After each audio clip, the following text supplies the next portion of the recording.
அனைவருக்கும் வணக்கம்.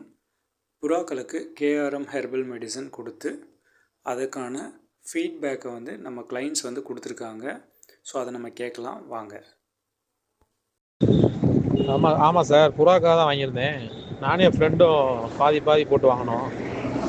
யூஸ் பண்ணி பார்க்குறதுக்காக தான் வாங்கினோம். அப்படி தலை சுற்று இருந்துச்சு, அதுபோக சளி 1-2 இருந்துச்சு. சளி 2 நாள் 3 நாளில் க்யூர் ஆகிடுது. தலை சுற்று இருக்கிறதுன்னு அப்படியே தான் இருக்குது.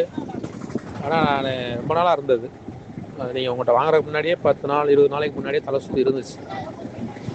அதனால் நீங்கள் சொன்னீங்கல்ல ரொம்ப நாள் ஆச்சுன்னா சரியாகாது அப்படின்ட்டு. ஆனால் இருந்தாலும் கொடுத்துட்டு தான் வர்றேன்.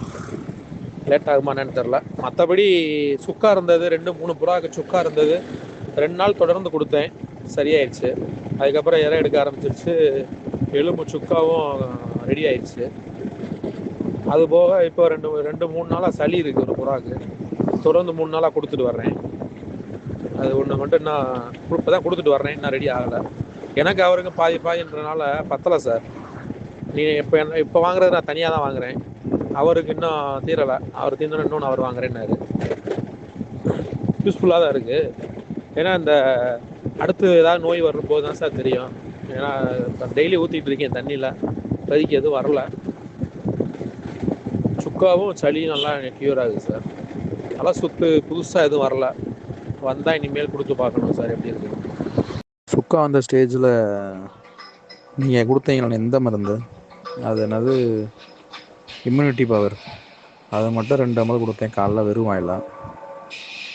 அப்புறம் நான் வேறு எதுவுமே கொடுக்கவே இல்லை. திரும்பி மறுநாள் அதே மருந்து 2 ml கொடுத்தேன். அப்புறம் 1-2 இறை எடுக்க ஆரம்பிச்சிச்சு. திருப்பி 3ஆவது நாள் அதே மாதிரி 2 ml கொடுத்தேன். அது 3 நாள் கொடுத்தேன். அதுக்கப்புறம் அதுவாகவே இறை எடுக்க ஆரம்பிச்சிருச்சு. அப்புறம் ஒரு 5-10 நாள் கழிச்சு செக் பண்ணி பார்த்தேன், சுக்கா சரியாக இருந்துச்சு. இப்போ நல்லா இறை எடுக்குது, உடம்பு நல்லா போட்டுருச்சுண்ணே. நண்பர்களே, இந்த இயற்கை மூலிகைகளால் செய்யப்பட்ட மருந்துகள் மூலமாக நமக்கு புறாக்களுக்கு வரும் நோய்களை தடுக்கலாம். வந்த நோய்களையும் நம்ம சரி செய்து புறாக்களை காப்பாற்றலாம். ஸோ உங்களுக்கு இந்த மருந்துகள் தேவைன்னா நீங்கள் மேலே கொடுக்கப்பட்ட நம்பரை கான்டாக்ட் பண்ணுங்கள், வாட்ஸ்அப் பண்ணுங்கள். தேங்க்யூ.